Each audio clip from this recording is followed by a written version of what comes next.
Quand j'arrive donc, je me prends un plat et c'était délicieux les gars, je vous jure. C'était le meilleur beignet haricot que je n'avais jamais mangé de toute ma vie. Et vous pensez qu'avec juste en vendant du beignet haricot bouilli pendant seulement une année, on peut se construire une aussi grande maison avec un parking aussi vaste. Hello tout le monde, j'espère que vous allez bien. Alors voilà, on se retrouve aujourd'hui une fois de plus pour une vidéo story time. Alors voilà les gars, l'histoire d'aujourd'hui elle ne m'appartient absolument pas. Si vous vous souvenez, la dernière fois j'ai dit dans la vidéo que si vous avez une histoire qui peut sensibiliser, que vous aimeriez raconter et que vous ne savez pas comment, vous pouvez me laisser l'histoire sur mon Instagram. Alors cette fois-ci, l'histoire a été laissée par un de mes abonnés qui a préféré garder l'anonymat. Mais je vais vous raconter l'histoire comme si c'est moi qui l'avais vécue et à la fin on va essayer de tirer ensemble la leçon que l'histoire voulait nous enseigner. Donc voilà les gars, comme vous avez vu dans le titre, c'est l'histoire d'une femme qui utilise de la chair humaine pour faire son commerce. Donc voilà, on va commencer avec l'histoire, mais avant de commencer, vous likez déjà la vidéo, c'est pas encore fait. Surtout, vous la partagez pour agrandir la communauté. Et si vous n'êtes pas encore abonné, n'hésitez pas de vous abonner pour ne manquer aucune de mes prochaines histoires. Et je vais vous demander à la fin de l'histoire de commenter la vidéo pour me donner vos impressions. Donc voilà les gars, let's go. Cette histoire s'est déroulée en 2014 dans la région de l'Est du Cameroun. Alors voilà, en 2014, j'étais vraiment beaucoup investie dans le sport, notamment l'athlétisme et également dans la danse. Franchement, j'adorais la danse et j'étais même plus impliquée dans la danse que dans mes études, malheureusement. Donc voilà, en 2014, je vis dans la région de l'Est du Cameroun, à Bertois plus précisément. Et tous les soirs, genre à 15 h avec mes amis, on va courir. Genre, on va faire un petit footing et après on s'arrête à un club pour s'entraîner pour la danse et tout. Et au retour, on se trouve un truc à manger. C'était devenu la routine en fait. Et donc, dans la région, il y avait une maman qui faisait le beignet haricot bouilli, le BHB, comme en général on l'appelle au Cameroun. Donc voilà, elle faisait le BHB et les soirs, on s'arrêtait à son BHB pour manger. Elle le faisait toute la journée. Parce qu'en général, il y a les mamans qui le font juste le soir, parfois juste le matin. À midi, bah, il n'y a pas beaucoup de clients qui mangent le beignet haricot bouilli et tout. Beaucoup de personnes le mangent pour déjeuner et beaucoup de personnes mangent cela le soir lorsqu'ils sont rentrés, qu'ils sont fatigués, n'ont pas pu le préparer. Donc voilà, la maman, elle le faisait toute la journée. Elle a commencé son commerce tout petit. Moi particulièrement, je n'aimais pas vraiment beaucoup le beignet haricot bouilli parce que à chaque fois que je mange de l'haricot chez une personne étrangère en fait et que la personne n'a pas utilisé franchement les méthodes que moi j'ai l'habitude d'utiliser pour faire mon haricot, j'ai des gaz. Donc après j'ai des gaz et puis ça me dérange, ça me dispose vraiment. Du coup, j'avais pas pris l'habitude de manger l'haricot sur quelqu'un.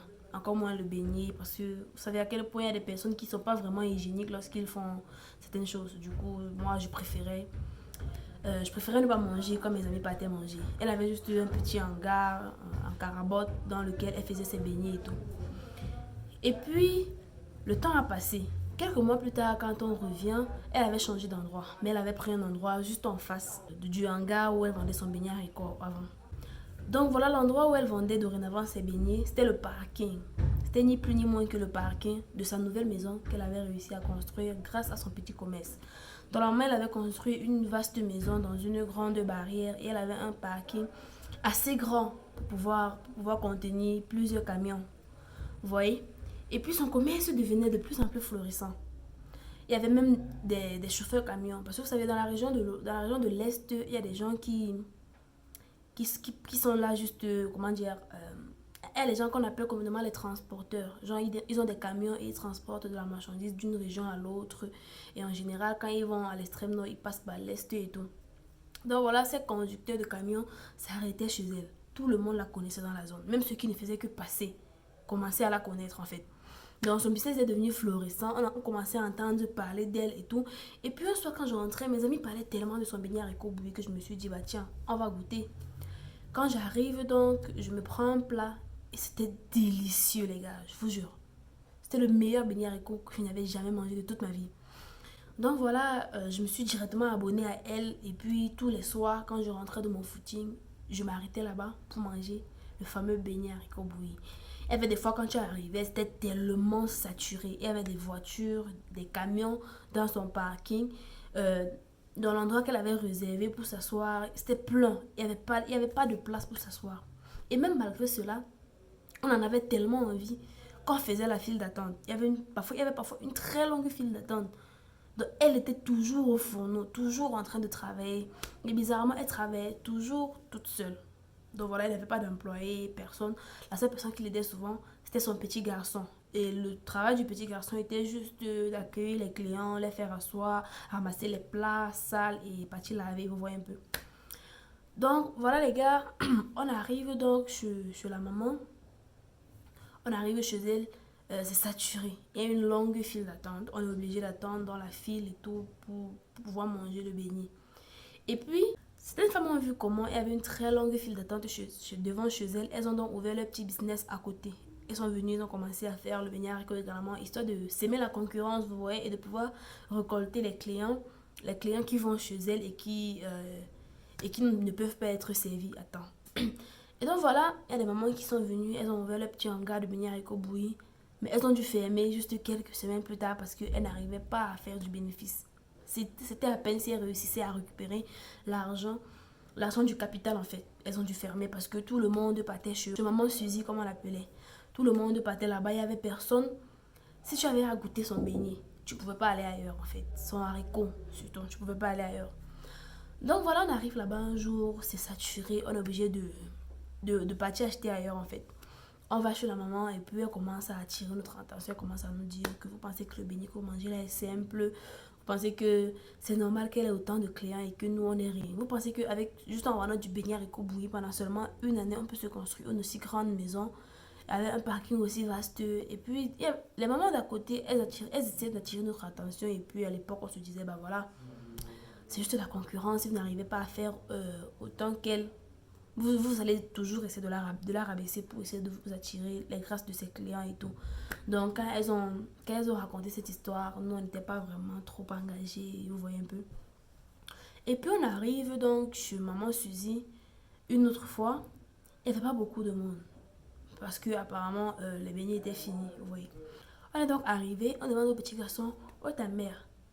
Il nous dit, elle est en train de tourner la pâte du beignet, le beignet était fini.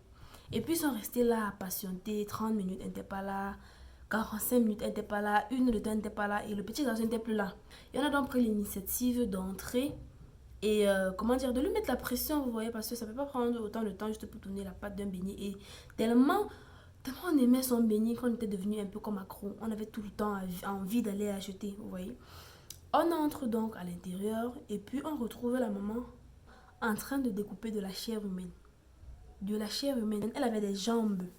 Genre, elle avait des jambes qu'elle était en train de, comment dire, d'enlever la chair au-dessus pour hacher. On était scandalisés et puis on a crié. On a été le monde aux alentours et tout. Et puis les gens sont agglomérés chez elle. On a commencé à demander des explications. Mais c'est quoi cette histoire que tu es en train de découper de la chair humaine? Déjà, c'est la chair de qui? Ça veut dire que tu commets des assassinats dans le quartier? Et puis on a commencé à, comment dire, à lui poser des questions au dépend de sa vie. Parce que vous connaissez la justice populaire, comment ça agit au pays, ça agit au Cameroun en particulier, je ne sais pas pour les autres pays. Au Cameroun, la justice populaire est vraiment de taille. Lorsque tu commets un crime et que, comment dire, et que c'est la population qui met la main sur toi en premier plutôt que les forces de l'ordre, tu risques de perdre ta vie, franchement. Donc voilà, on commence à lui poser des questions et elle a pris peur. Elle s'est mise à raconter l'histoire. C'est là où elle commence à raconter l'histoire selon laquelle, en réalité, quand elle a commencé son petit business, elle n'arrivait pas à prospérer. Et puis un soir, un monsieur est venu manger chez elle et il a proposé un marché pour avoir beaucoup plus de clients. Au départ, tout ce qu'elle faisait, c'était mettre un de ses sous-vêtements au fond de la bouillie pour avoir des clients. Et puis ça marchait plutôt bien. Elle a voulu passer au stade supérieur. Elle a voulu avoir beaucoup plus de clients. Et le monsieur lui a donc proposé d'utiliser de la chair humaine hachée pour faire l'haricot. Donc voilà ce qu'elle a raconté. La justice populaire a voulu en découdre avec elle, mais les forces de l'ordre sont arrivées en avance. Donc voilà les gars, voici l'histoire que ce monsieur m'a racontée sur mon Instagram. On va essayer de voir ensemble la leçon que l'histoire essaie de nous enseigner. Parce que moi, je suis un peu confuse, c'est assez ambigu. Je sais pas si il faut plus qu'on mange le beignet haricot bouilli dehors. Je sais pas si il faut qu'on évite les vendeurs qui ont beaucoup de clients. Je sais pas. En fait, je sais pas trop. Donc, dites-moi dans les commentaires la leçon que vous pensez que l'histoire est en train d'essayer de nous enseigner. Et surtout, n'oubliez pas de laisser des pouces bleus en l'air pour liker l'histoire. Et également, si vous avez une histoire qui pourrait véhiculer une leçon que vous aimeriez que je raconte pour vous, n'hésitez pas à me contacter sur mon Instagram, Dior Bwanda, et je viendrai raconter l'histoire pour vous comme je viens de le faire pour cette histoire. Donc voilà les gars, on va se dire à très bientôt dans une nouvelle vidéo. D'ici là, portez-vous bien. Je vous aime, je vous adore. Bye bye.